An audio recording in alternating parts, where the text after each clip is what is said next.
Since the mythological era, every 200 years, a battle between the goddess Athena and the underworld king Hades breaks out. And now, another holy war is about to begin. When the world is threatened by evil, warriors of hope will surely appear.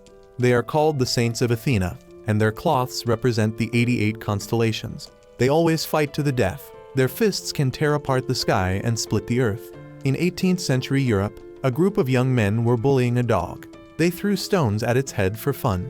This blonde boy walked by, felt extremely outraged, and rushed out to embrace and protect the dog. He lived in an orphanage outside the village and was currently studying painting at the village church. The young men saw him as a weirdo. They snatched the dog from his hands, wanting to punish it for eating their lunch that they had worked so hard to afford. The blonde boy offered to trade the dog for a box of red paint he had just bought in town yesterday. Selling it could buy a lot of bread. Seeing this, the young men released the dog and prepared to feast. While they were enjoying themselves, another teenager came and kicked the paint jar out of their hands. His name was Tenma. Tenma scolded the blonde for giving away the paint so easily when he had to work so hard to earn it. When the young men tried to hit him with a stick, Tenma took on both of them alone. The blonde thought Tenma was too much. After all, those young men only did that for food and survival. Besides, the blonde didn't like using violence to solve problems, so he made Tenma apologize to the thugs as well. The young men left nursing their wounds, not forgetting to turn back and warn Tenma to remember their faces. It was hard to understand how someone rough like Tenma could be friends with someone gentle like the blonde. Back home, the blonde focused on painting his artwork. Someone walked in, remarking that he was even more skilled than the rumors suggested, as if the paintings could come alive at any moment. He was a priest from the cathedral in the forest. Attracted by the blonde's paintings, he specially came to meet him. He stepped closer, guessing that the blonde often visited the cathedral in the forest because he wanted to see the painting of Saint Michael that they kept inside. The blonde agreed. He was always the one sent there.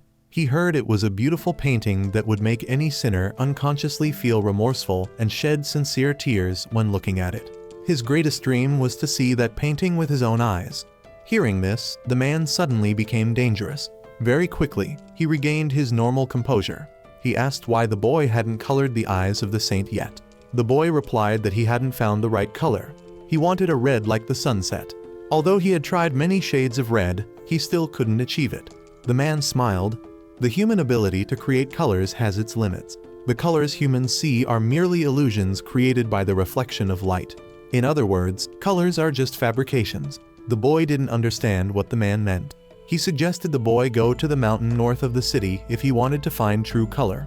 There were fruits dyed in the blood of angels whose wings had been broken, and they carried the truest red in this world, and so alone went to search for that true color. This mountain was very deep. He didn't know if he could find true color here. While chasing the dog, he arrived at a place as beautiful as Greek mythology. This was a place only those permitted by God could enter. Paradise. The flowers here might be the red the priest mentioned, but they were still very different from the red alone was looking for. Finding this place beautiful, he set up his easel to paint the scenery. No matter what anyone said, he still loved the colors created by the reflection of light. A single red would have many unique shades of red. Light has its own emotions, just like the human soul. He loved this colorful world. Suddenly, all the animals fled. Someone approached, saying he could obtain any color he desired. If all the colors of light were gathered together, the result would be the color of darkness. This person introduced herself as Pandora. She stepped forward and placed a kiss on his lips. She said she had always been searching for him, her king. He was the one with the purest soul in this era. Now he would become the king of the underworld, Hades. Battles seemed to have broken out everywhere.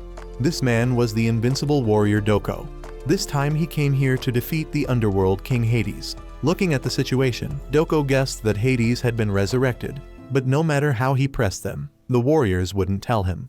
He was a saint of Athena. Based on the situation, he guessed Hades had been reincarnated in human form.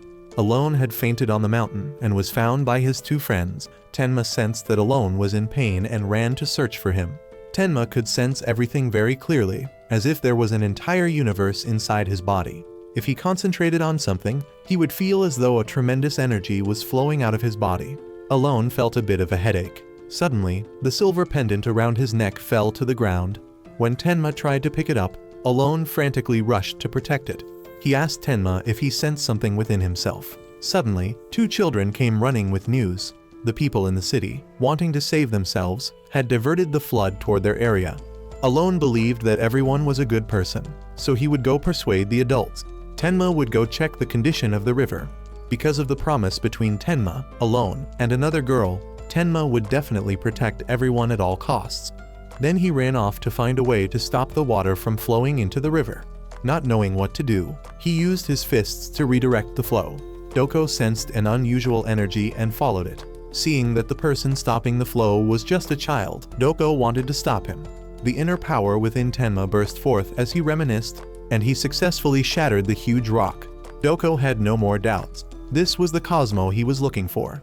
He jumped down and saved Tenma. The river returned to normal and everyone was safe. Afterward, Doko asked Tenma if he wanted to use that power to save people by becoming a saint of Athena. Today, Alone had Tenma pose as a model for painting, fearing that they might not see each other again in the future. After struggling for a while, Alone gave up. He had always wanted to mix a red like Tenma's eyes. The brown in Tenma's eyes was more brilliant than the sunset and more vivid than the red of any flame. But currently, Alone still couldn't mix that color. So he promised that when Tenma returned as a saint of Athena, he would complete this painting. He would also strive to become a skilled painter. Then Tenma followed Doko to the sanctuary. The church minions were still waiting for the day Alone awakened to complete their scheme. The sanctuary in Greece had been the land of Athena's saints since the mythological era, protectors of peace and justice for the world. The Pope governed that land and commanded the saints of the 88 constellations. At the very center of the sanctuary were the 12 zodiac houses protected by the gold saints. Right behind the Pope's hall, in Athena's chamber, was Athena herself, who had descended to earth to watch over the sanctuary. This was the training ground, where everyone trained very hard. Among these new recruits, those chosen to become saints could be counted on one hand. Seeing that Tenma had just arrived, a kid came to challenge him. The lackeys around him wanted to stop him because Tenma was personally brought back by Gold Saint Doko and possessed Cosmo. However, the kid wouldn't back down because he was Yato, the closest to becoming a saint here. Tenma stepped forward. He had heard rumors that this Yato was an arrogant one, and so the two began to fight. In just a few moves, Yato had thoroughly beaten Tenma, so becoming a saint of Athena was such a difficult and arduous journey.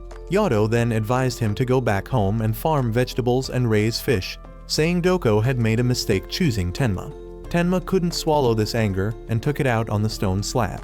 Doko had returned after his reconnaissance mission. Tenma had been here for several months, but still couldn't break the rock in front of him.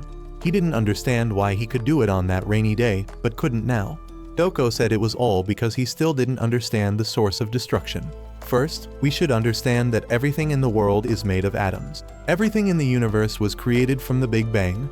The ability of saints is to strengthen the universe within oneself, the cosmos, and make it explode. In other words, they crush atoms. That day, Tenma only focused on saving his friends, and he had unconsciously awakened the Cosmo inside him to its maximum to shatter that huge rock. In other words, if he concentrated energy on the point he wanted to destroy, everything would succeed.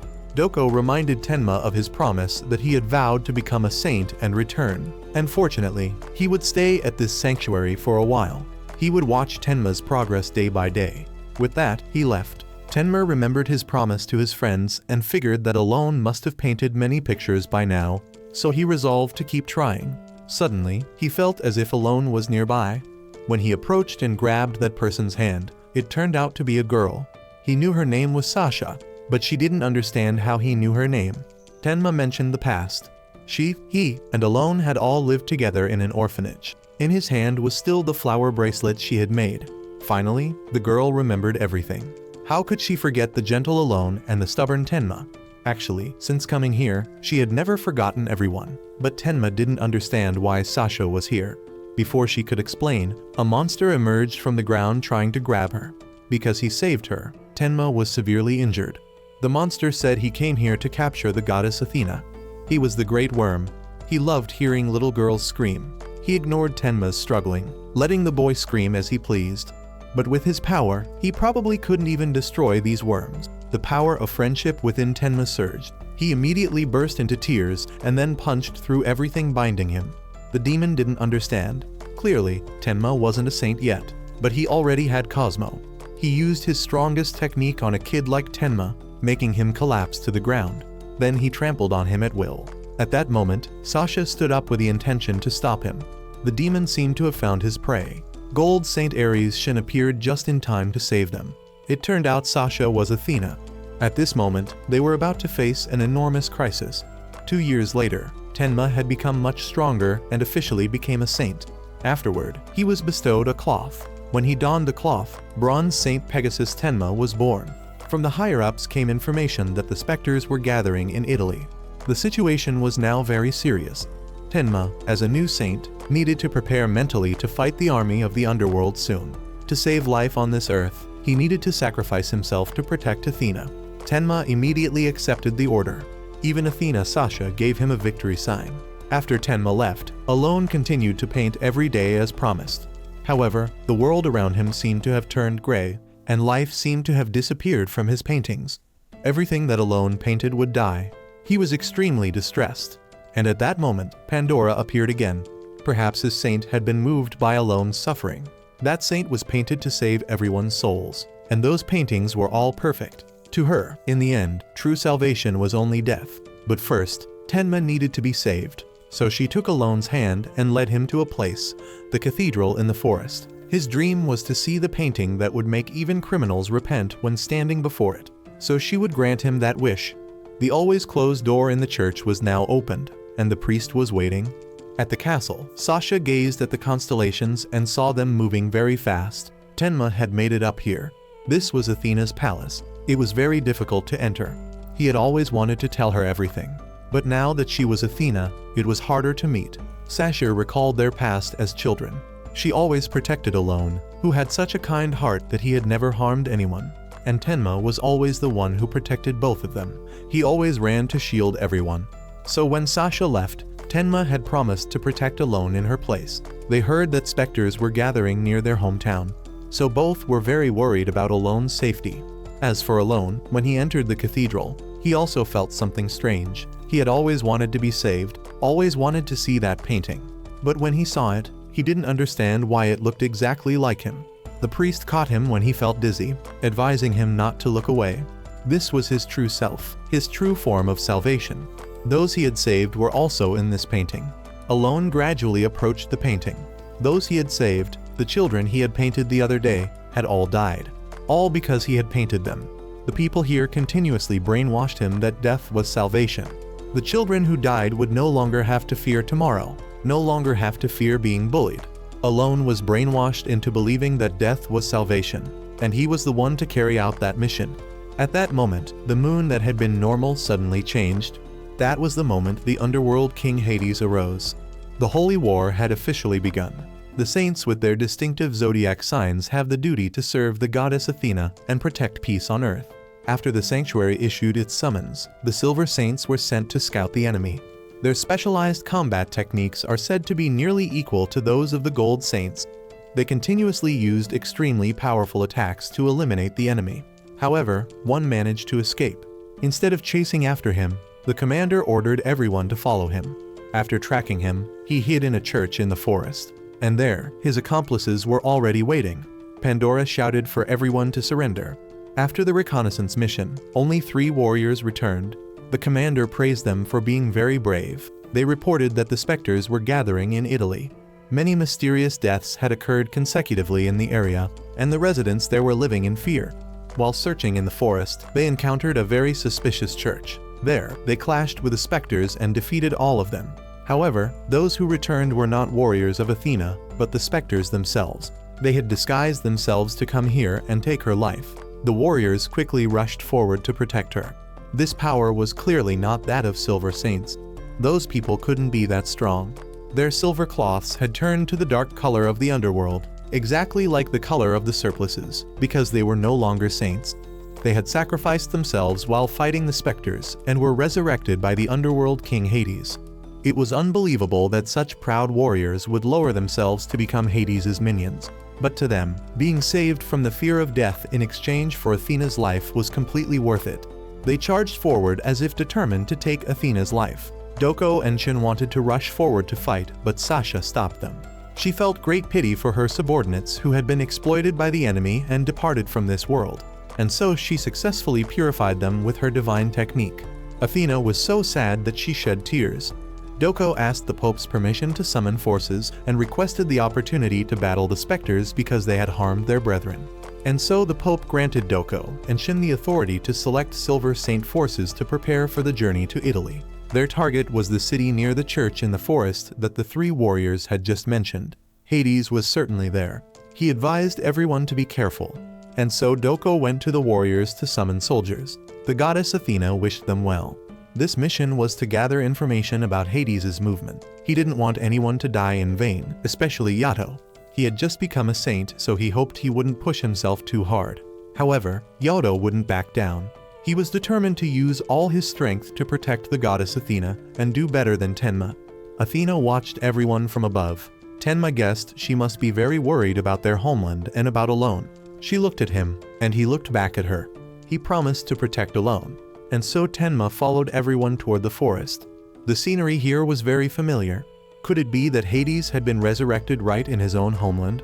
He worried whether Alone was safe. When he saw a massive pillar of energy emanating from the city, Tenma rushed ahead. When he arrived, everything was engulfed in flames. Tenma held firm to the belief that Alone was still alive and rushed to save everyone. He ran to the familiar house, but the place was already drenched in blood. Seeing this, he was utterly shocked. Suddenly, the demon wolf appeared. He came here to celebrate Hades' awakening. He used the howl of hell to attack Tenma, but he was able to block it. He didn't understand. Clearly Tenma was just a kid with the status of a bronze saint. Yet he could absorb the howl of hell. At this moment, Tenma was very angry. He immediately used a devastating blow against him. The painting drawn by Alone fell down. Tenma gritted his teeth, swearing he would never forgive Hades. Alone also sensed that Tenma had returned, and they had fulfilled their promise from long ago. Finally, Alone had found a perfect red to paint Tenma. He had to meet Tenma to paint his portrait as promised 2 years ago. Tenma still didn't understand why this was happening in his own homeland. He would never forgive Hades. From above, a specter along with Hades appeared. Tenma met Alone again, but now he had turned dark. He couldn't understand how Alone, who used to be such a gentle person, and the two of them had always been together like real brothers, was now Hades. Long ago, Sasha had made 3 bracelets for the 3 of them. Because she would soon be taken away, she poured all her hopes and sincere prayers into making these bracelets so they wouldn't forget her. Even though they couldn't be together, she still wanted them to meet again. And so the 3 of them promised to meet again, and these bracelets would always connect them. But now, Hades had chosen to be reborn in Alone's body. Tenma found this ridiculous. Alone was very happy because Tenma hadn't changed at all, still the same as 12 years ago. On Alone's hand was still the bracelet that Sasha had made herself. Now Tenma had returned as a saint, and Alone had also become a famous painter who could save his works through salvation. With his own hands, he held up the painting of Tenma from 2 years ago. Now he would continue to complete the rest with a true red. He conjured a sea of blood and dipped his brush into it. Tenma rushed forward wanting to stop Alone, but in the end he collapsed in the sea of fire. Alone's blonde hair was gradually turning pure black. He shed tears and turned away. Doko stood nearby, not understanding why Alone would attack his own best friend. Alone answered that it was because he had realized that death was salvation. And so Doko resolved to defeat Hades. Hades' warrior wouldn't allow that, so he would be his opponent. The two immediately engaged in fierce combat. His Cosmo was comparable to that of Athena's gold saints. Shin stopped Doko. They still had a mission to complete, and now was not the time to be angry. Pegasus and Unicorn had both been killed, but they couldn't do anything at this moment. The ground shook violently. The entire city had died. Alone's best friend had also died. This was also the end of the person named Alone. The Holy War had only just begun. All the specters had been assembled. The underworld king Hades had fully awakened. Each saint has a distinctive constellation in the sky and wears their own cloth. In other words, the constellations are the source of the saint's power. When a constellation disappears, that saint also disappears. The Pegasus constellation was eliminated by Alone. Alone, now Hades, commanded his specters to take the lives of the saints and Athena, then adorn this world with a peaceful black color. First, they must destroy the sanctuary. A specter was ordered to summon forces to move to Athena's sanctuary. They would show the saints the true power of the 108 stars. While Alone was painting, a specter came to him, wanting him to show his right arm. There was a scar on it. The specter was very angry, guessing that the scar was caused by Doko, so he swore to make Doko pay. Yato woke up. Everything was completely devastated. Before him was an extremely gloomy church. Seeing Tenma dead beside him, Yato desperately shook him, hoping he would come back to life. In her dream, Athena saw herself meeting Alone again. But between them, only death remained. She tried to reach out and call to him, but Alone had vanished into the deep darkness. She woke up with a start. The room at the top was still quiet. A subordinate came to report to her that Gold Saint Arishan and Gold Saint Libra Doko had returned from Italy. They disappointedly reported that they had failed. 3 Silver Saints and 1 Bronze Saint were injured, and 2 Bronze Saints had lost their lives. The town near the sanctuary in the forest had been wiped clean, and the area around the cathedral had become Hades's territory, and the person chosen to be Hades's vessel was named Alone. Hearing this, Athena froze. She asked for the names of the 2 Bronze Saints who had fallen. Doko reported that they were Bronze Saint Unicorn Yato and Bronze Saint Pegasus Tenma. Hearing this, Athena swallowed her grief. She ordered the sanctuary's defenses to be tightened according to the Pope's directive and prepared to stop them. Afterward, she thanked her 2 subordinates for their hard work.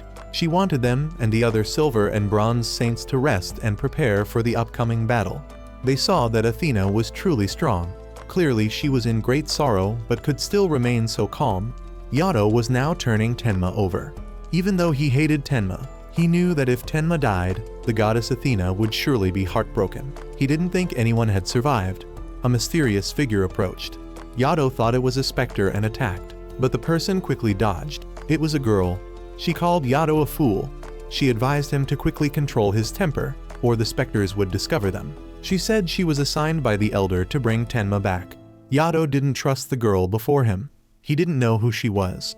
She introduced herself as a warrior of Jamir named Yusuriha. She said Tenma wasn't completely dead yet, so she ordered Yato to bring Tenma with her. Then, a mysterious light absorbed them. When they came to their senses, they had arrived at Jamir, where the elder was waiting for them. Yato didn't know whether to trust this woman, but because she had great power and said Tenma wasn't completely dead, he placed all his hope in her. He had no more time to calm down. When he entered inside, he saw the destroyed cloths and thought the girl had deceived him. He immediately attacked her with his power, guessing she was a minion of Hades. He unleashed his Cosmo, demanding to know what she had done to the owners of those cloths. Then, the elder stopped Yato. He said he had come here by order of the goddess Athena to confront Hades. Though they fought on different battlefields, they were still allies. The girl reminded Yato not to disrespect the elder, but Yato still didn't believe. He wanted the elder to explain about these cloths, so the elder used his Cosmo to strip the cloth from Yato's body. He said that cloth had died and needed a large amount of blood from a saint to be revived. But when war broke out, a warrior's blood couldn't be used. The girl before them had never been trained to become a saint, but he had trained her to become a warrior. The Cosmo within her could defeat any silver saint, so she had used her own blood to soak into the armor. Then she fainted. Yato rushed to catch her. After all, she was just a girl. The elder said they were fighting with their very lives. This was the place where dead cloths were restored. He would restore Yato's cloth. After some work, the new unicorn cloth was completed. Thanks to this, Yato felt his body very light, as if power was flowing through him. The blonde girl also woke up. More importantly, they had an even bigger task to do. As the elder predicted, Tenma wasn't completely dead. The flower bracelet on his wrist was still fresh. It must have been made by the goddess Athena when she was young. He sensed the powerful Cosmo of prayer for Pegasus that Athena had placed in it. Tenma's soul was protected by that bracelet, and it was the only thing keeping his soul in his body. Currently, he was wandering in the underworld, but not for much longer. When all the petals fall, Tenma's soul will completely disappear into the underworld. Yato was willing to sacrifice himself to not break the goddess Athena's heart. For Athena, he would risk anything. The elder said the only way to save someone from the underworld was to go down there and bring them back. He drew his sword and said Tenma would have to die. But in the end, he didn't strike. He handed the sword to Yato, telling him to take it down to fight. Because the living cannot go to the underworld, he gave him this sword. The sword contained the blood and prayers of the goddess Athena from the ancient holy war. It was a divine sword that could protect him for a while, just like the flower bracelet on Pegasus's hand. So the elder led Yato to the warrior's path down to the underworld. The blonde girl also followed, sent by the elder to assist. Now, their mission was to find Tenma as quickly as possible. The people here were all heading in the same direction toward the entrance to the underworld, the path leading to the realm of the dead. Anyone who passed through would never be resurrected and would suffer forever. These people must have all been killed by Alone and were from Tenma's hometown. At this moment, Tenma woke up. He was bound tightly by chains. A specter approached. He said Tenma was in a place between the world of the living and the underworld, which meant he was dead. He didn't understand why Tenma could still move when he should have been dead, and he guessed that the underworld king Hades had been too lenient with him. Tenma was very annoyed and kicked him. He wouldn't accept anyone saying Hades was lenient, but right now, he was no match for him. He told Tenma that one of the 3 generals of the underworld and his army were marching straight to the sanctuary. Hades would send all of Athena's people to the underworld. At that moment, Yato found Tenma. The two immediately attacked the guards to free Tenma. However, that specter had returned. He approached Yuzuriha, using his scream magic to strangle and try to kill her. Fortunately, Yato stood in front of her, because in his heart, men must protect weak women. Tenma warned Yato to be careful, as his power was very dangerous. It turned out that the sound waves emitted from his mask weren't ordinary sound waves. Legend has it that they were created from grass that grew beneath gallows, and anyone who heard it scream would die. And he had just tried to use it to kill Yuzuriha. Yato couldn't accept that he dared attack a weak woman, so he rushed up and punched him. However, his punch couldn't defeat him, because he believed the underworld king Hades wouldn't care about someone as insignificant as Yato, so he could kill him anytime. But Yato wasn't the type to be easily bullied. He and Yuzuriha coordinated. First, they unchained Tenma, allowing Tenma to rush forward and unleash hundreds of punches simultaneously, sending that guy to heaven. Yato was very annoyed. Clearly, he only intended to save Tenma, but ended up in a heap of trouble. Afterward, he explained to Tenma that the bracelet from Athena that Tenma wore had saved his life. But if all the petals withered, he would truly die. Yuzuriha reminded them that there wasn't much time and they should leave quickly. Tenma remembered that the specter earlier had said an army was marching toward the sanctuary, and now he needed to be resurrected quickly. Currently, he couldn't be resurrected immediately, but had to go deeper into the underworld to complete some important tasks. The elder said that task was extremely important and would change the entire course of the war. On Hades' side, he was arrogantly thinking that Athena was nothing but a puppet for him to manipulate.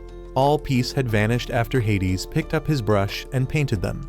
At this moment, Pandora called him over, saying she needed his help. She apologized for disturbing him while he was enjoying himself, but she had just received news that the Celestial General had been assassinated on the way to the underworld, a path under their jurisdiction. Before departing, he had left word that they had captured someone who looked like the Pegasus Saint, and she knew well that he had personally killed the Pegasus Saint. But she still felt something was wrong. After all, the Pegasus Saint had died, and furthermore, the Pegasus constellation had disappeared from the star map. At this moment, Yuzuriha was helplessly running toward a mission that could turn the tide of this holy war. Because one of the 3 leaders of the Spectre army was marching toward the sanctuary, he had to quickly resurrect to protect Sasha. However, Yato stopped him, saying he must call Sasha the goddess Athena and not be disrespectful. And so the two suddenly started fighting each other. Tenma knew Yato came here this time to help him resurrect, while Yato immediately grabbed his collar, lecturing him that he didn't come here to play around. This was something that had to be done. Yato recounted everything from Tenma being killed by Hades, then Yuzuriha appearing, and then all of them having to go to Jamir. Yuzuriha interrupted the argument between the two. That matter could be resolved later. Their priority now was to find a deeper path into the underworld, and so all 3 continued running. The bracelet on Tenma's wrist contained the prayers of the goddess Athena, but when the flowers on the bracelet withered, he would also leave this world. Therefore, he was determined not to be stuck here and must return at any cost. After observing everything, Alone concluded that Sasha was the goddess Athena. He asked Pandora about the specters marching toward the sanctuary. She reassured him that he didn't need to worry. This time, one of the 3 most powerful leaders was leading the specters. The sanctuary to him was merely a stage for a puppeteer to perform. When she saw the constellations in the sky being destroyed one by one, Pandora guessed that everything had officially begun. The saints were being taken down one by the puppeteer. Even so, they were still determined to fight, not letting the specters advance deep into the sanctuary. However, to him, they were all just toys. Their bodies were bound by invisible strings he controlled, preventing them from moving as they wished, and they fell one after another. The soldiers reported to the puppeteer that they had attacked the guardian saints. They were confident that the sanctuary was in their hands after the previous encounters. He arrogantly believed that the power of the saints was nothing to fear. Suddenly, they felt many rose petals flying around them. All paths leading to the sanctuary were covered by those petals. Two minions tried to step forward, thinking the flowers couldn't possibly stop them. But immediately, both coughed blood and collapsed. The minions advised the specter not to advance further. These were deep crimson roses with extremely potent toxins. Just a light touch was enough to bring down a specter. But the puppeteer didn't listen.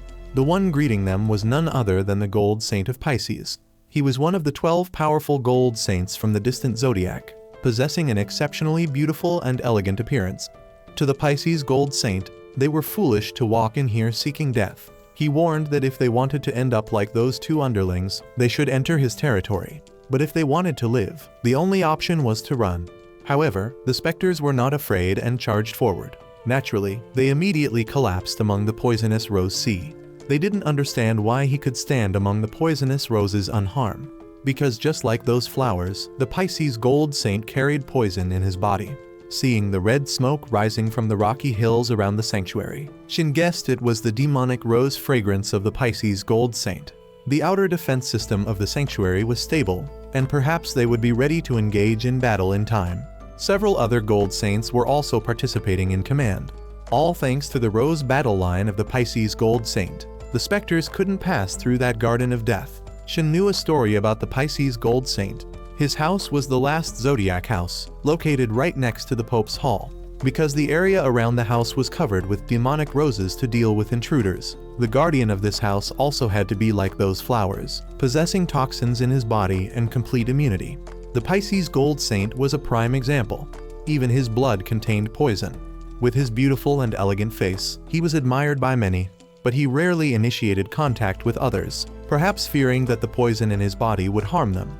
The minion of the puppeteer specter finally bowed and accepted orders. He declared that this time he would personally take action. Immediately after, he arrogantly jumped down in front of the Pisces gold saint, acting as if the poison from the demonic rose garden was nothing to him. He even complimented the fragrance in this garden as pleasant. The Pisces gold saint only gently replied that lowly creatures indeed couldn't distinguish between fragrance and poison. The specter immediately charged forward, determined to destroy the beautiful face of the gold saint. But at that moment, Pisces released a black rose that could destroy anything it touched. That was the ultimate deadly technique of the Pisces gold saint. The attack startled the specter into fleeing. However, Pisces only gently advised him not to waste his effort. No matter where he hid, he couldn't escape the black rose. He even complimented him for being able to endure the demonic rose garden without collapsing. But the specter immediately turned the tables, loudly proclaiming that it was the gold saint's roses that were useless. Immediately after, the roses suddenly withered. A strange pungent smell rose around the flowers. That was the intense fragrance technique of the specter. He triumphantly declared that his fragrance was many times stronger than Pisces. Just inhaling a little was enough to paralyze an opponent's 5 senses, knock them unconscious, and make them collapse. The fragrance spread too fast. Pisces worried it would overpower the demonic rose scent and blow straight into the sanctuary. But even more dangerous was the village still ahead of the sanctuary. He absolutely couldn't let the toxic gas reach there. Pisces created a vortex to draw all the toxic gas toward himself. In the village, the people were extremely confused when the sunset sky suddenly turned a strange pale purple. They feared that the saints would only care about protecting Athena and abandon them. But a little girl spoke up in defense. She had met the Pisces gold saint before. He had promised to protect this village, and she believed him. Meanwhile, Pisces continued absorbing all the toxic gas. The specter lost control, not knowing what Pisces was planning, and kept charging madly forward. A thin red mist had surrounded him at some point. The specter thought he had cornered Pisces, but the Pisces gold saint only smiled slightly. He was foolish to think this kind of poison could affect him. He had lived with the demonic rose's toxins for so many years, to the point that his own blood had become poison. Pisces then used his blood to create countless red thorns, piercing straight into the opponent's body. Because the toxic gas had neutralized the rose fragrance, Pisces couldn't rely on the flower scent to attack. so he had to directly inject his poisonous blood into the specter's body. The result was that he collapsed immediately. The puppeteer specter smiled with amusement again. The sight of Pisces dancing among the roses, red blood, and toxins made him see it as a beautiful performance. He declared that from now on he would turn Pisces into his own exquisite puppet, and this time he would truly take action. The puppeteer unleashed his technique. A massive tornado rose up, sweeping all of the Pisces Gold Saint's demonic roses into the sky. Then, he successfully bound him with his demonic puppet strings. With that, he ordered his minions to advance into the sanctuary while he held him down. Since he heard there was a village before the sanctuary, he wanted to destroy that village first. Hearing this, Pisces struggled, but all resistance was futile. He was being toyed with in the palm of his hand. Finally, Pisces broke his own arm to escape the puppet's control. The specter praised that Pisces truly lived up to his reputation as the strongest saint. But in this condition, he could hardly hold on, and his minions were all there. They would quickly destroy that village soon. However, Pisces only smiled slightly, saying the specter was truly foolish. His minions would be the ones eliminated first. The demonic roses didn't grow in just one place. Very quickly, those minions had reached the village that the specter had just mentioned to them. Seeing him right in front of them, they were already gloating, thinking they would follow the specter's orders and turn this village into a sea of blood. Very quickly, the minions smelled his fragrance. By the time they realized it, roses had already pierced their chests. Only now did they panic. That was Pisces' blood rose technique. The white rose would attach to the enemy and attack directly into their body. When the white petals completely turned red, all of the specter's minions would die. The terrifying thing wasn't the roses, but the Pisces Gold Saint himself. It seemed like the cosmo of all the specter's minions had completely disappeared. He burst into mad laughter. Pisces didn't understand why he was laughing when all his minions were dead. The specter had now completely gone mad, thinking that the Pisces Gold Saint before him was an opponent truly worth destroying. He immediately unleashed an extremely powerful attack. Laughing madly while savoring the Pisces Gold Saint's pain, a red blood mist appeared surrounding him, but he only found it interesting. Now what mattered was whether the Pisces Gold Saint would kill him first or he would finish him first. Pisces had made it clear to him that he could break his arms, his legs, or destroy his face, but he would not let him enter the sanctuary. A universe appeared. Pisces used his ultimate Crimson Thorn technique, launching continuous attacks at the specter. Facing that attack, he still stood tall, as if nothing happened. He couldn't believe someone as handsome as Pisces would be such a formidable opponent. However, he felt Pisces still wasn't strong enough, still not enough to resist and show him true power. Pisces had been defeated and the rose petals had vanished into the air. The specter only felt he was indeed an interesting puppet. In the village, the little girl sensed that something had happened to Pisces. However, her father still consoled her not to worry because Pisces was a powerful gold saint. Seeing the peaceful, beautiful village that Pisces had tried to protect, the specter was determined to destroy it. The village exploded as he was determined to destroy it. The villagers fled in terror. The little girl's father was pinned under the rocks. Even though she tried to save him, he still told her not to worry about him, but to be happy. If she went to the sanctuary, someone would help her. He told her to keep running and try to survive. The little girl stood up in tears, still thinking this couldn't be real. The Pisces Gold Saint should have protected them because he had promised. No matter the circumstances, she still continued to believe in him.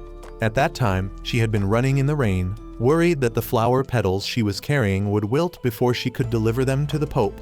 But at that moment, the Pisces Gold Saint had appeared and given her his cloak. The little girl wanted to come closer to thank him, but he advised her not to come near him. She thought he was a distant person, but her father explained that he had his reasons for keeping away from everyone. He thought his body would harm those around him. He had spent many years building resistance to the toxins, and his nails and blood had become deadly poison. He was afraid of endangering others. At that moment, the little girl thought she had understood the Pisces Gold Saint's heart. She wanted everyone to know that he was a kind person. Just like that day, he was always standing alone. The specter had appeared before the little girl. Seeing the rose on her chest, he guessed she knew Pisces, so he decided to send her to join him. The little girl shouted in his face that the Pisces Saint would never lose to a specter like him. So the specter immediately attacked, wanting to kill the little girl on the spot because he didn't want to waste time. Gold Saint Shin stood in front to shield her. He said he would handle things here, and the little girl just needed to run away quickly. By now, the Pisces gold saint had collapsed. Even Aries had appeared, and the specter guessed he came here to avenge Pisces. And Aries Shin, the first of the 12 zodiac houses, thought he should be the one to stop him. At this moment, the specter had no time to play around. He made the invisible strings control Shin's body. This time he would deal with things quickly, just by breaking his neck. While he was reveling in the sadistic pleasure of torture, a black rose had planted itself in the ground. Immediately after, the Pisces gold saint appeared, apologizing to Shin for causing trouble.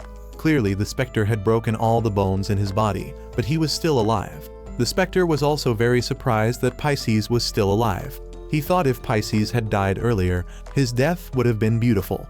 Until now, Pisces had always kept himself isolated because he thought his blood would poison everyone. He believed he would live like this no matter what he looked like. His calm demeanor always hurt his honor. He still hadn't shown the specter his full power. The specter became even more crazed. Pisces continued using his ultimate Crimson Thorn technique.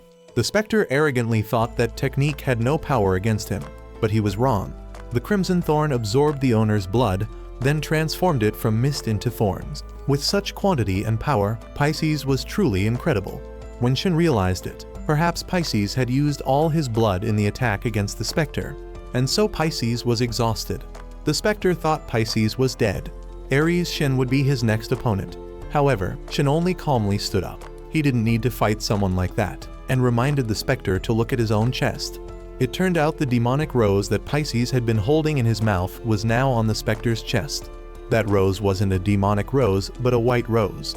By absorbing the specter's blood, it had become a red flower, the blood rose.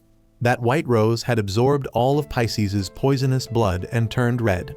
Pisces' goal wasn't to use the Crimson Thorn, but to use the blood rose to attack. So the specter had failed because he underestimated Pisces' vital force. He couldn't believe he had lost his life because of just a drop of poisonous blood. He went mad, determined to blow away all the saints and this village just because of the humiliation. However, a crystal wall had been erected, covering the village that Pisces had tried to protect, so no specter could destroy it. The specter then coughed blood and died. Everything had ended. The little girl wanted to rush to Pisces, but he stopped her. Looking at the petals that had blown all the way here, Pisces was deeply moved. He had always been with these lonely roses, but now, perhaps this was the first time he felt that these flowers were truly beautiful. The church bells rang.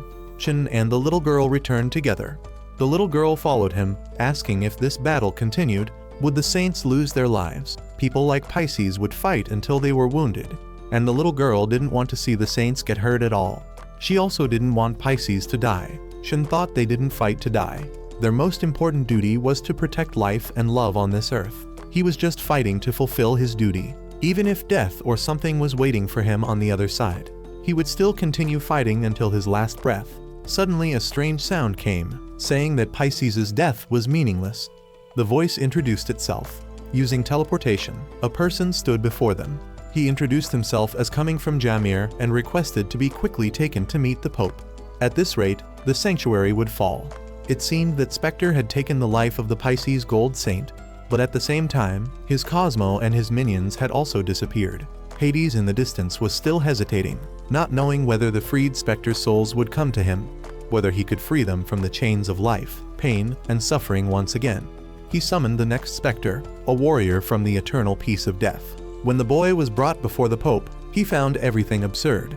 Shin clenched his fist, frustrated. Then his friend's death had become completely meaningless. The goddess Athena had also prepared a next step. She used a protective spell surrounding the entire sanctuary area and blocking Hades' Cosmo upon his resurrection. But maintaining it would greatly drain her strength. The only thing they could do was defeat Hades and end this holy war as quickly as possible. The boy had an important message related to this, from the elder. They just needed to wait one more day, and they would bring good news to the goddess Athena, along with the Pegasus saint. According to the elder, they were heading to the Sapindus tree. According to the elder, it did not exist for the specters of the underworld. That meant even Spectre Thanatos would be resurrected, and it also meant they would never be able to defeat the specters. However, according to the elder, the Sapindus tree held the secret to subduing them, those considered immortal.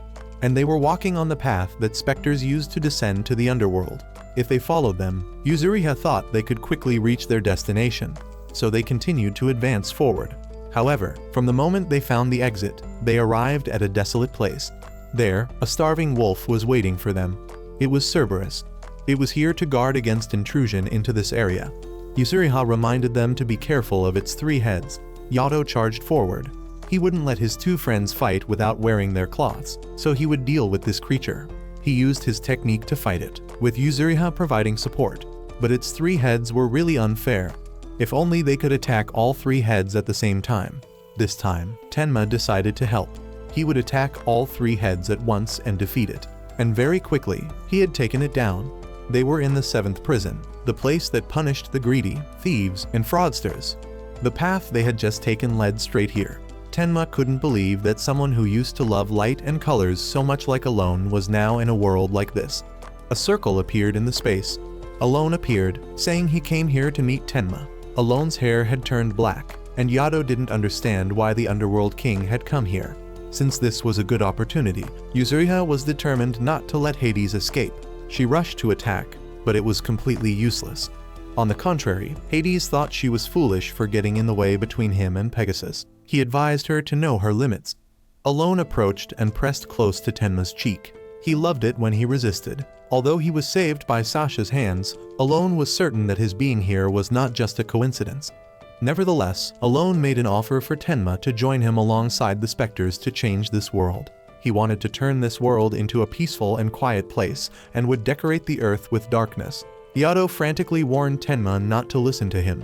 However, he continued to brainwash Tenma. He wanted to defeat Athena and achieve eternal happiness. Fortunately, Tenma was very clear-headed. He released Hades' hands. He would never listen to him about turning this world into a realm of death. He would stand alongside Sasha. He had now become a saint of the goddess Athena. He would protect the world that all 3 of them once cherished. And so Alone left, promising to meet him again in a future battle. And he definitely would not go easy on him. This time, the 2 promised to have a fight when they met again. Alone left, promising to meet Tenma next time at the sanctuary. That would be the reunion of 3 friends after many years. After everything, Yato stepped forward. He naively thought that they could have ended this war just now. But Tenma wasn't joking earlier and punched Yato directly. Yato explained that he was just trying to joke to ease the tension. This time, the 3 arrived before the Blood Waterfall. Located between the 6th prison and the 7th prison was the Blood Waterfall. Right above the waterfall was what absorbed nutrients from it, the Sapindus tree of the underworld. So the 3 climbed up the cliff to reach the tree. Since setting foot here, Tenma had always had an extremely strange feeling. He reminded his 2 friends that the waterfall had stopped flowing as if time had stopped. It seemed like some mortal or specter had wandered into this place. The person who emerged from within the Blood Waterfall was the Virgo Gold Saint. He asked Tenma whether he truly wanted to continue opposing the Lord of the Underworld. Tenma completely didn't understand why a Gold Saint would appear in the Underworld, at Hades' sanctuary instead of Athena's sanctuary. Doko reported to his comrades that he would pass through the Pisces temple. He had received news from Jamir that all specters were immortal. Although Pisces had defeated the Spectre army, they absolutely must not let their guard down. And the good news was that Doko's student, Pegasus Tenma, was still alive. However, he was trapped in the underworld, so Doko couldn't stop worrying until Tenma safely resurrected. At this moment, his comrade mentioned the Virgo Gold Saint, a very suspicious person. Since becoming a Gold Saint, he had never left his temple. He was always surrounded by countless rumors and could also appear anywhere. If bought by the enemy, he would likely be an extremely terrifying opponent. Even Doko couldn't stop doubting. He didn't understand why Virgo always sat meditating in one place, and also didn't know whether he truly participated in the Holy War or not. In the underworld, Tenma sensed that this Gold Saint's Cosmo belonged to his side, but at the same time carried the feeling of an enemy. At this moment, the Virgo Gold Saint continued to mutter. He believed that Athena's mistake was the beginning of this war. Tenma didn't understand why a Gold Saint could betray the goddess Athena. And more importantly, if he truly betrayed her, what could a child like Tenma do? Nevertheless, Tenma was still determined to take his life with his own hands. He charged forward to attack, but his blows were completely useless. According to Virgo, Tenma's fate had been intertwined with this holy war since ancient times. The Pegasus Saint had always fought alongside Athena in countless holy wars. The truth was that Pegasus was the only mortal who had ever defeated a god, namely the underworld king Hades. In this reincarnation, Tenma was just a clumsy, hot-tempered, and emotional child. The fact that he had to participate in the holy war proved that the world could no longer be saved. Tenma didn't care. No matter what, he would choose to fight to protect the Earth and Sasha. But his weak punches couldn't defeat the Virgo Gold Saint. Another universe appeared before his eyes. Virgo, the seeker of truth, asked Tenma the reason he fought. Tenma tried to give some slogans, but they were all meaningless before the Gold Saint's eyes. He believed the boy had no foundation, no solid reason. In fact, what Hades said seemed even more correct. If humans only lived in suffering, with a past full of despair, then death might be liberation. Virgo decided to let the flames of hell burn Tenma, using his ultimate technique, the 6 paths of reincarnation. Among the 6 realms, the human realm was the deepest level where humans endured all suffering. Tenma saw a mortal city full of tired people, starving children, faces without smiles, and the cold discrimination of society. At the final moment, the image of 3 children playing appeared before his eyes. Next was the heavenly realm, where falling into the underworld would be extremely dangerous. Pegasus had reincarnated many times as Athena's saint, fought with countless gods, and had even nearly defeated the Lord of the Underworld. Perhaps that was why Hades had hidden his true body in the Garden of Eden, then reincarnated into a completely pure body, which was Tenma's best friend. Alone, Tenma collapsed. Could it be that alone becoming Hades was his own fault? He completely didn't understand anything about past lives or destiny. He only knew one thing. The reason he continued fighting until now was to protect Alone and Sasha. The promise from childhood had guided him. No matter how many times he reincarnated or what era he lived in, he would fight to the end to protect his most important friends. At this moment, Virgo began to feel interested. He left his meditation posture and stood up, deciding to subdue Tenma with the ultimate truth. Tenma's body gradually lost sensation. Anyone hit by Virgo's technique would lose all 5 senses. When a soul was stripped of its senses, they would completely disappear. If Tenma disappeared, Sasha's will to protect the Earth, that is Athena's, would also be erased. Tenma calmed down. He wouldn't let that happen. So he madly charged forward to attack Virgo, shattering his illusion. The battle had ended. Tenma had completely broken through Virgo's illusion layer.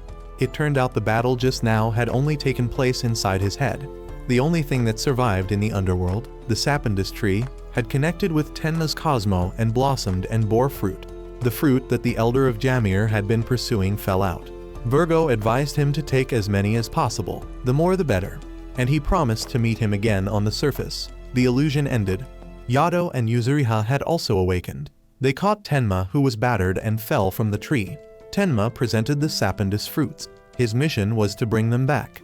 Only 1 flower remained on the bracelet. They needed to return as quickly as possible, or he would die. Yado carried Tenma and ran frantically. Virgo returned to report to Athena. He had never had sight, but he could sense many things and had many doubts. On this land, all his senses except for sight were excellent, and he was always filled with doubt and suffering like that. According to his assessment, Tenma was a very dedicated person, a fool but also very human. Hearing this, Athena smiled with satisfaction. Seeing that Athena seemed very tired from maintaining this sanctuary, he had a request for her. Finally, Doko had completed his mission and returned. Virgo had also left his temple. He met Doko and commented that Doko's disciple might be a bit inexperienced, but was also a good person. Yado's group had brought Tenma back. When they returned, Yado made Tenma properly greet the goddess Athena. However, when they reached the exit of the underworld, they encountered the killer beetle guarding this place. He had heard that the blood waterfall had collapsed, and it was all because of the saints, so he was here to eliminate them. Yato decided to stay behind to hold him off, while Yusuriha would take Tenma ahead because they didn't have much time. He promised her he would return to the sanctuary. Tenma woke up. The elder was beside him. He explained that he was in Jamir, and he had survived and returned. Yusuriha had also woken up, but Yato was still unconscious. Yusuriha explained they were attacked by a specter on the path to the underworld. Yato had told them to go ahead while he stayed behind. Although Tenma also really wanted to go home, he didn't want to be revived while his friend had died. At this moment, Yato in the underworld was still getting beaten up. He and the specter were fiercely fighting each other. When about to lose, Yato remembered his promise to return to the goddess Athena, so he unleashed his power. Finally, Yato also woke up. The elder guessed he had been blessed by Athena's sword. The prayer in the sword was the prayer of the goddess Athena for the sanctuary. The protective aura from the sword activated and pulled Yato back. How fortunate that all three were safe. The elder said it was too early to celebrate because there was a pursuit from the underworld. Because they had taken the fruit of the sapindus tree, the specters came here to hunt them. They were determined to wipe out Yato's group without mercy. However, when they advanced to the valley, they saw something very unusual. The path in the valley was extremely long. Then, the Virgo Gold Saint appeared. He came here to deal with the specters. The specter recognized this Cosmo. He didn't know whether Virgo was an enemy or what. Virgo appeared before him. He wanted to meet the elder. Usuriha presented the fruits of the sapindus tree. Legend had it that the specters were immortal. These fruits were from the only living thing in the underworld, the sapindus tree. It was completely opposite to the surpluses created from the minerals of the underworld. It countered the immortality of the specters. In other words, it was a weapon that could stop the souls protected by the specters' surpluses. But if left as they were still completely useless. That was also the reason Virgo was here, to turn these fruits into weapons. Everyone needed extremely strong Cosmo. In the underworld, the specter they had just killed after obtaining the sapindus fruit had come back to life. The specter thought that with the Virgo Gold Saint here, there was nothing to worry about. But the Gold Saint let the specters handle all the enemy specters by themselves because he was busy. He had to achieve power equal to the sapindus. The only one who could do that was the blind Virgo Saint. Because he was blind, he had the ability to sense more than others. Although he couldn't see Tenma's face, he knew exactly what his condition was. And he also knew that he was still wearing that tattered cloth. Tenma's cloth had been repaired into a completely new cloth. He stepped out to stop the underworld's forces. However, those he had just killed came back to life again. They were immortal warriors. As long as Hades' underworld protected them, they would keep coming back. Inside, the Virgo Gold Saint was still continuing his work. He lived in a world without light and only loved Cosmo. Finally, his life had meaning. Tenma outside was still fighting the specters. Yato rushed out to support him. Usuriha said that at this moment, the Virgo Gold Saint was purifying the rosary and refining its Cosmo. The elder had ordered them to protect this place until he finished. Tenma raised his spirit, and so the three charged into battle. No matter how hard they tried, those killed kept coming back to life. Finally, it seemed Virgo was done. His Cosmo radiated extremely powerfully. Virgo remembered the first time he met Athena from afar in a small form. In this life, Athena was born in a remote village in Italy. He thought there must be some reason. The girl was completely unaware of her Athena identity and was just an ordinary girl. He thought it was foolish that a goddess was chosen to be reborn as a human and live a life of suffering. He didn't understand how such a god could enlighten the world, until he met her doing something at the Virgo temple. He reminded her that the Pope was very worried and she shouldn't wander around. Athena had thought he couldn't see. He explained that he could sense everything, and thanks to that, he could also see the suffering of the human world whether he wanted to or not. Athena sat down, guessing that he was also suffering greatly. Her smile woke him up again. Returning to the present, he had awakened his power and destroyed the specters completely. The specter had collapsed, completely vanished, and Virgo had also regained his sight.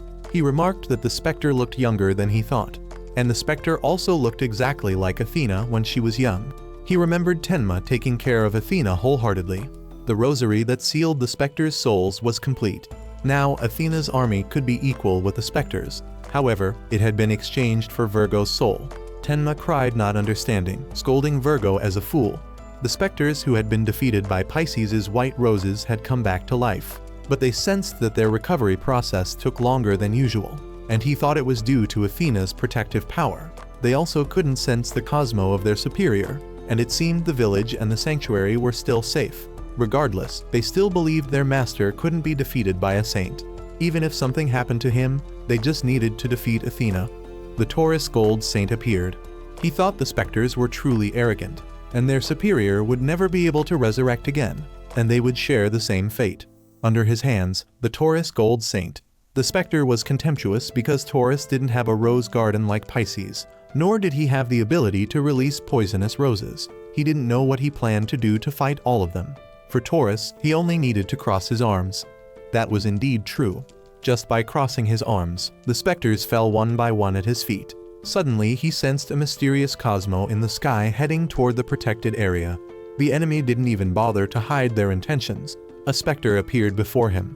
He asked about the whereabouts of the Libra Gold Saint Doko. Taurus only found him arrogant for not knowing how to politely address his elders and would definitely teach him a lesson. At the Taurus Temple Arena, the children were worried not knowing where he had gone. A senior reassured them that the Taurus Gold Saint was dealing with the remaining specters outside the sanctuary, and they would train on their own. After the battle began, even saints would have to train. The kids had to learn every skill possible to prepare for battle, and be ready to face any enemy just like their master. At this moment, Taurus was still standing firmly before the specter. He wanted to teach him proper manners. The specter tried to leave but was blocked by him. He got annoyed and unleashed a black flame that would burn everything. He warned Taurus that if he didn't want to burn to ashes from his fingertips, he should let go of him. This tiny flame couldn't burn Taurus. He reminded the young one to learn to bow his head. But the specter remained very stubborn. He introduced himself to him as the specter of the celestial violent star. Taurus also introduced himself to him. It was time for the two to engage in combat. Just with his arms crossed, Taurus easily handled his black flame technique. Next was one blow from him, enough to send him flying. He reminded him that his flame had too much energy. It was a black flame born of rejection and hostility. A flame that burned everything, even himself. He didn't understand whether the reason for this was because he was a specter or something else deep within him. The ground had been completely destroyed by his flames. At the arena, the children were still continuing to train, waiting for Taurus to return without seeing him. They also began to learn self-reliance. They themselves had chosen this path. The kids had all lost hope in a disaster, and it was the Taurus Gold Saint who saved them. On a rainy day, Taurus had found 3 orphan children without parents. He took the 3 kids home, where there were many other children. But one day he returned injured. He said the holy war had begun. He carried on his shoulders the mission as a saint. As long as the battle continued, he couldn't be a gentle father like before. He had to fight under the name of the Taurus Gold Saint and be ready to fall at any moment. He could take care of the children, but couldn't continue as before anymore. So the 3 kids ran after him, asking permission to become saints so he would keep them by his side. And so they trained under the Taurus Gold Saint. During that process, the youngest one felt discouraged. He only wanted to follow his 2 friends, but didn't want to fight and was very afraid of sacrifice. Today Taurus also returned with wounds. The kid clearly knew he was still too young. A pillar suddenly collapsed from above, and the Taurus Gold Saint stood to shield the children. He reminded them that if they feared the losses of the holy war, he wouldn't stop them. They could go anywhere they wanted, but they should remember that whether becoming a saint or not participating in this war, they must become strong and kind people. That was also when the kid resolved to become a saint. Now, they had sensed Taurus's Cosmo and were very worried about him. Taurus on the battlefield was still fighting while lecturing the specter. The specter had seen through his attack secrets. Even so, Taurus still hadn't used his full power. He didn't know whether the specter's black flame could withstand his next massive palm strike. This one was also a formidable opponent. His black flame was the fastest among the specters. Now it was a competition to see who was faster, Taurus or this specter. Doko from afar had also sensed this Cosmo and rushed over. He saw silver saints collapsed on the road. They reported to him that this specter was too fast and they had no strength to resist him. Then they were defeated. At this moment, the Taurus Gold Saint and the specter were still fighting fiercely. Taurus had perhaps reached his limit and couldn't maintain his initial speed. Now his hands had been destroyed and he had lost his ability to block. It seemed even the fastest among the Gold Saints was nothing compared to this specter. Even so, Taurus still stood firm. He believed the specter's attacks didn't affect him at all. They were still too weak. The specter continued to attack madly. His Cosmo didn't weaken at all. This time Taurus roared, lecturing the specter a stream of principles, and said he was a spoiled child. The specter was furious, using the fire cross technique, binding Taurus's body tightly with flames. When Doko and the children arrived, the battle had already concluded. After lecturing the specter, he decided to shut Taurus's talkative mouth. When everyone arrived, Taurus had been bound by his flames. Doko was furious and jumped down, preparing to stand in front to confront him. The specter arrogantly thought Doko had arrived too late. His fire circle could control enemies. Only when the body was burned could one escape from it. It would take quite a long time for Taurus's body to burn to ashes. Doko was now full of hatred. He only wanted to kill the specter before him. The two immediately engaged in battle. Fortunately, the Taurus Saint was still alive. He asked Doko to step back. He didn't need help right now. He reminded him that battles between saints were always one-on-one. As long as he wanted to continue fighting, Doko was not allowed to interfere. This flame couldn't easily burn him like that. And so he had destroyed the fire cross and walked forward proudly. The children had also jumped down. The youngest one cried, saying he didn't want Taurus to die. At this moment, the specter seemed to remember his younger self. The kids stood before Taurus, begging him to win this battle. Taurus put on his helmet. He was determined not to lose. For these children, he would do everything. He had to become a role model for the next generation. The specter released 3 black flames simultaneously, seemingly without limit. But he was still no match for Taurus. He took a heavy blow but could still stand up.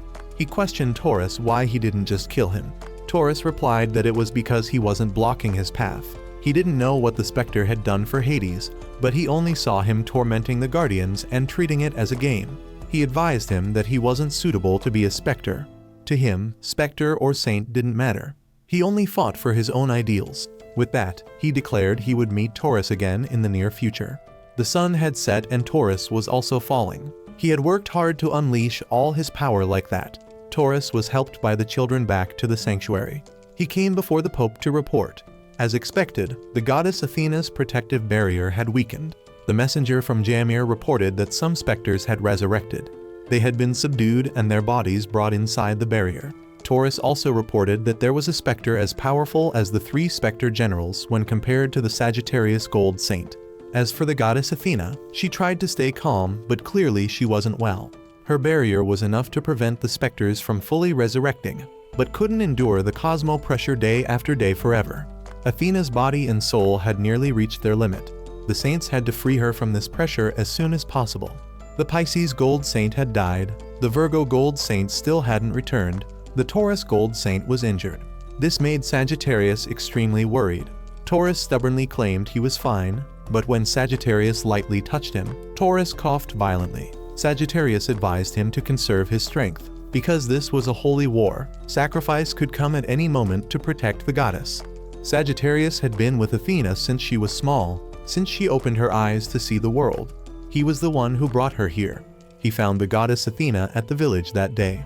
But now, her older brother alone had become Hades. Sagittarius wasn't sure if his choice that year was right or wrong.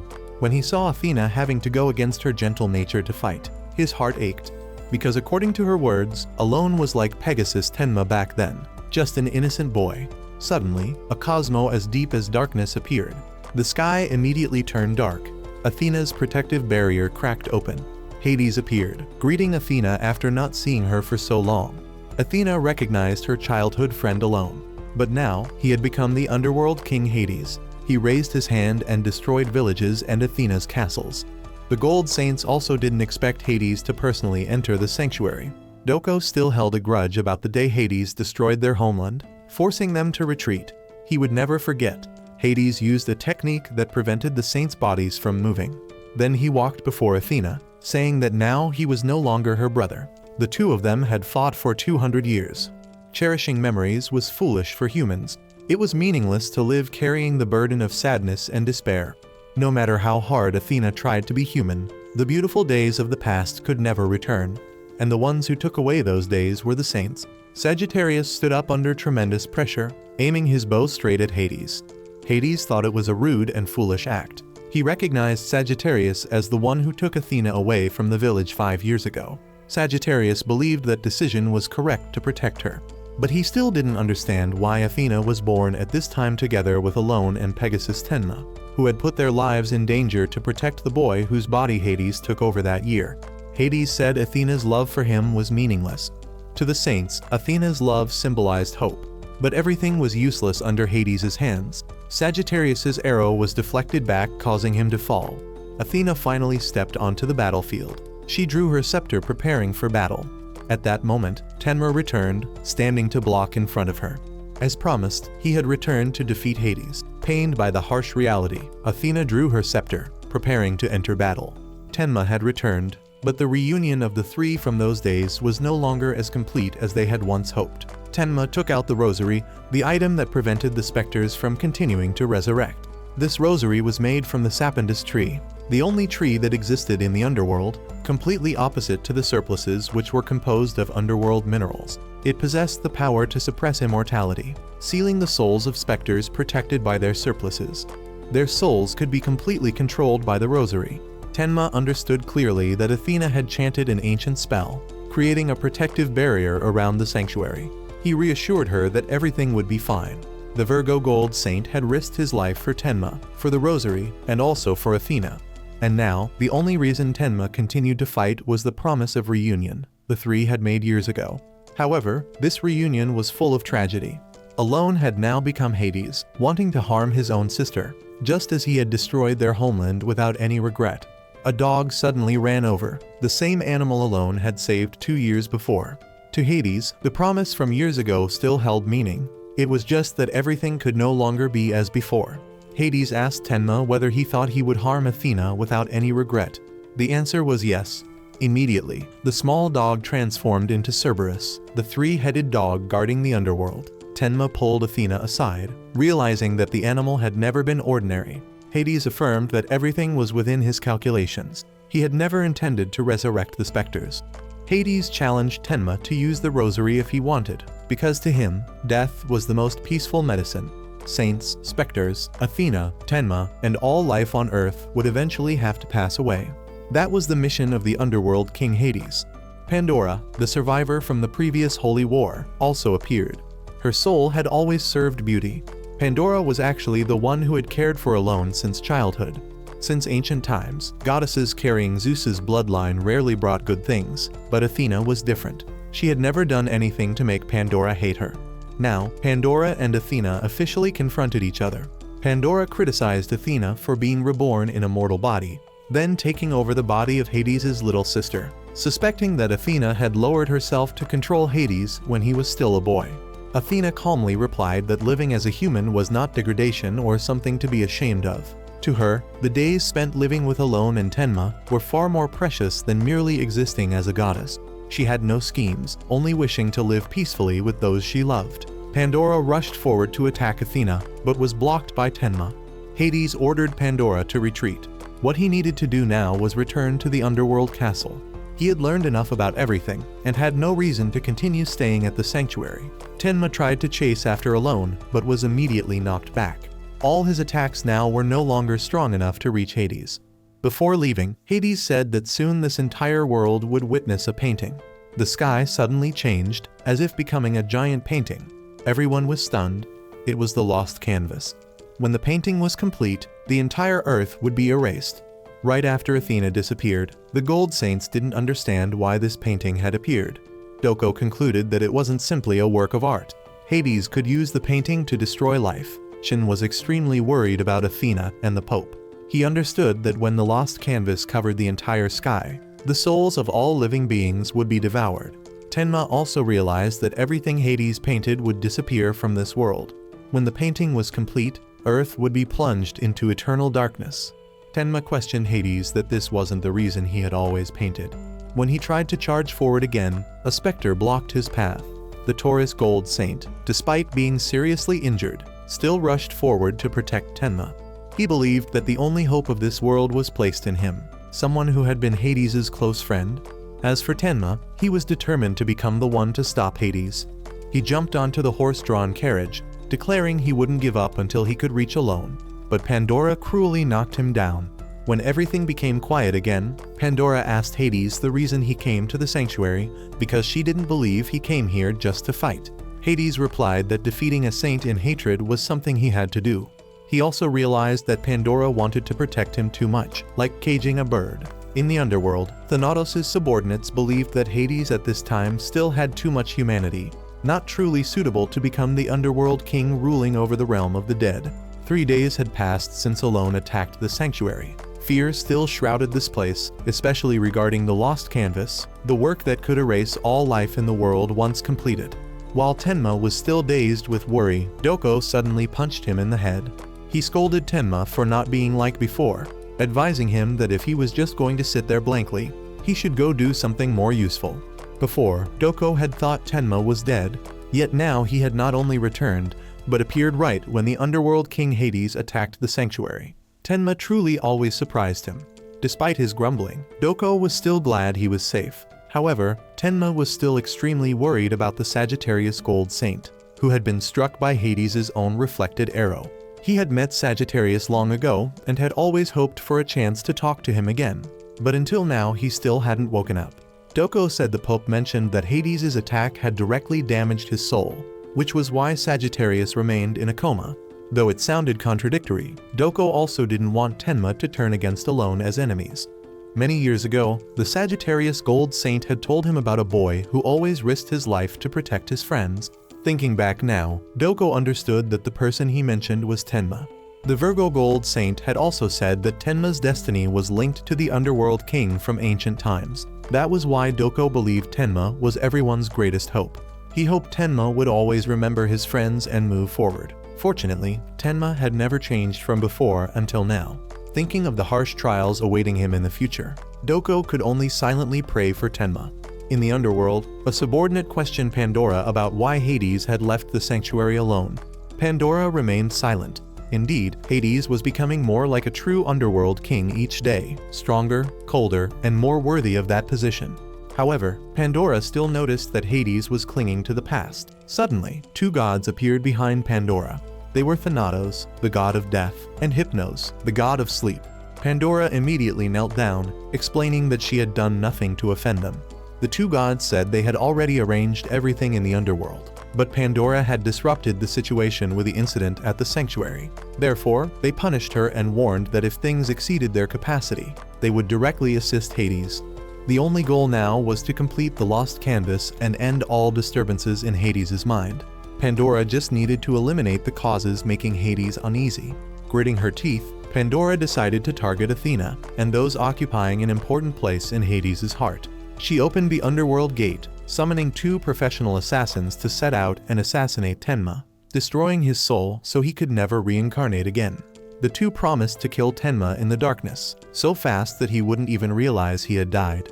Meanwhile, the Taurus Gold Saint sent a gift to the Virgo statue. The holy war was gradually reaching its climax. Athena and the Pope were preparing for the general offensive. The final battle was very near, and the Pope had also received the rosary purified by the Virgo Gold Saints Cosmo. Taurus swore they would dye that rosary with specter souls for revenge. With that, he put on his helmet and turned to leave, wishing he could have witnessed Virgo's power on the battlefield with his own eyes, but it was no longer possible. That day, Tenma was called by Taurus to train with the children he cared for. Taking this opportunity, Taurus wanted to teach Tenma a lesson. He noticed that Tenma had been distracted lately and wanted him to prove his fighting spirit was still intact. Though Tenma's potential was great, currently he still wasn't strong enough to face Hades. Tenma needed to train much more, and so Taurus put Tenma through merciless training until evening. The children following Taurus suddenly collapsed one by one. Not from exhaustion, but from nightmare sound waves, the technique of the two assassins. When everyone fell asleep, they began to act. One couldn't believe that what made Pandora afraid was just a bronze saint. Just as he was about to strike Tenma, Taurus suddenly woke up.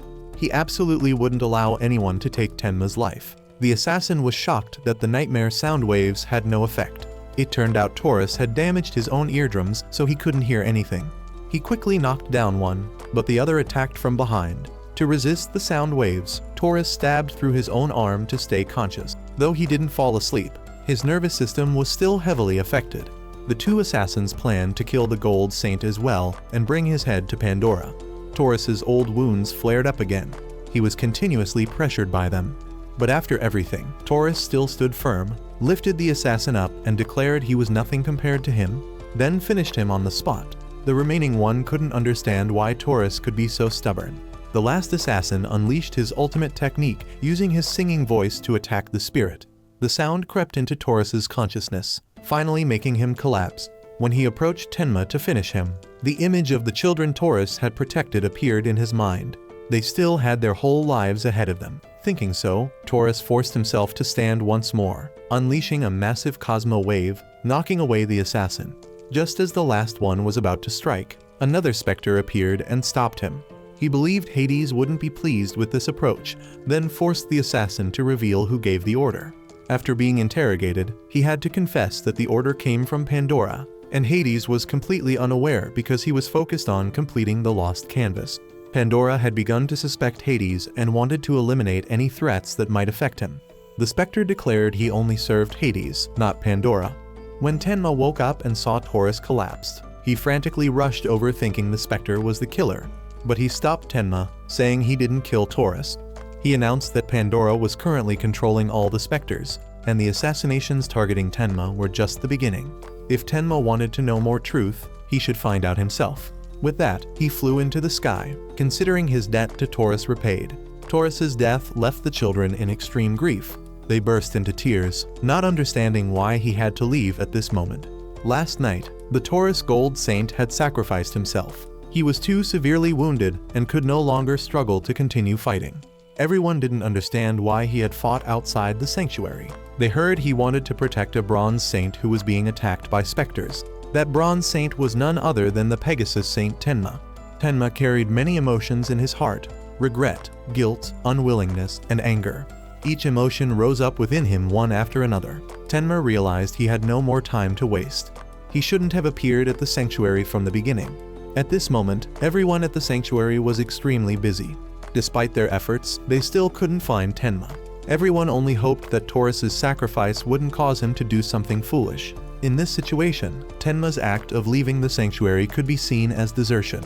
Doko silently thanked Shin, the only person he could remember and trust at this moment. The children had come to visit the Taurus Gold Saint's grave. Finally, the youngest in the group had calmed down. The little girl sat down and confided that she had decided to give up her dream of becoming a saint. She came here only to be closer to the Taurus Saint. After a period of training, she realized she didn't have the qualities to become a saint. However, she wouldn't run away from this war. Even without becoming a saint, there were still many ways to help everyone. She remembered the words Taurus once said: humans don't necessarily have to become saints or participate in fighting.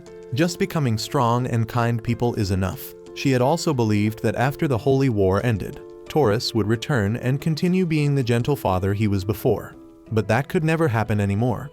She hoped her friend would continue walking on that path. Someday, she hoped he would inherit the title of Taurus Gold Saint and wear the cloth of their lost father. She wished for him to become worthy of that title.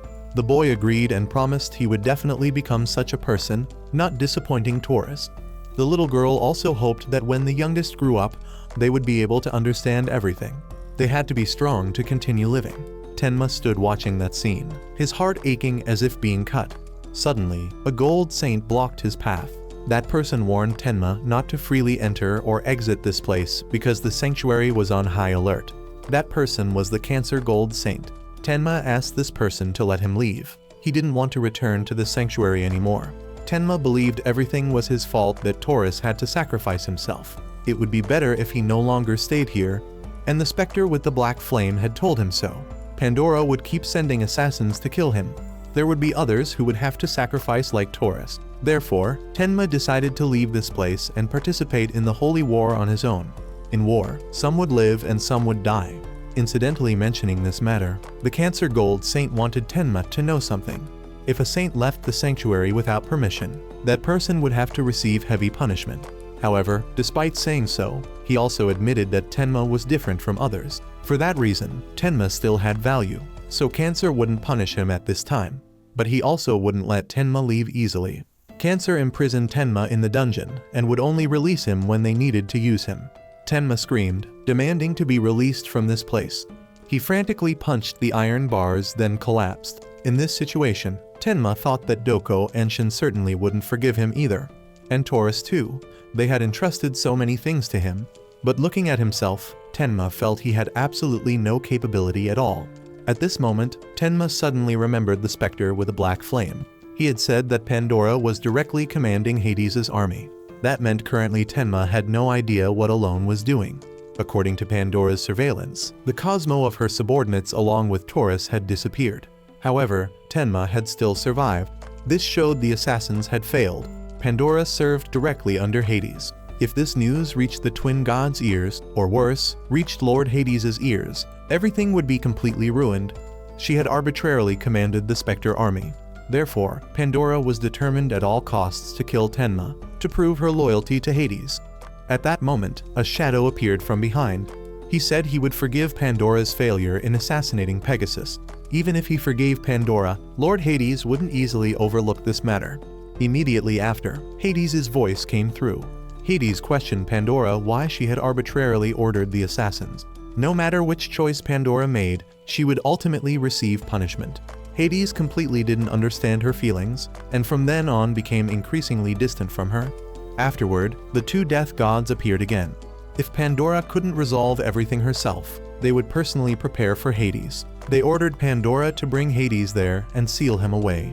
Pandora couldn't do that. She couldn't betray the Lord Hades she respected. The two death gods then planted another thought in her head. If she didn't comply, Hades would return to Pegasus's side. What she did wouldn't be considered betrayal at all, because she had sworn loyalty to Hades. Everything was simply for his sake. The specter promised he would help Pandora, making her believe that all of this was for Lord Hades. On the other side, Hades continued painting. Pandora knelt down begging. Hades already knew about Pandora letting assassins hide in his shadow and carry out assassinations, even arbitrarily commanding the specters. He was extremely angry and believed this behavior was unforgivable. Hades ordered Pandora to stay away from him and didn't want to see her face again, making her reflect on herself. Pandora painfully knelt on the ground. She didn't understand why his heart was always wavering. Hades said he himself wasn't attached to any memories, only focused on completing the painting and his plan. Hearing this, Pandora became even more convinced that Hades was worthy of being the supreme god. Suddenly, she saw the painting at the center, an image of three children playing together. Pandora realized that part of the painting was influenced by memories. Finally, she understood that Hades was still disturbed by humanity and memories, by the incomplete soul of a mortal. Pandora went mad. She believed Hades needed to focus his spirit to complete the painting and liberate this world. She hoped Hades' soul would become pure.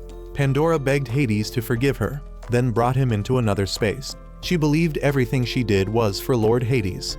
Tenma at this moment was extremely angry because he couldn't do anything. If he wanted to know how alone was now, he absolutely had to find him. Tenma couldn't be imprisoned in this place forever. Finally, he used his Cosmo to shatter the iron bars and escape. Yato emerged from below, asking Tenma to restrain himself. He just wanted to leave quickly.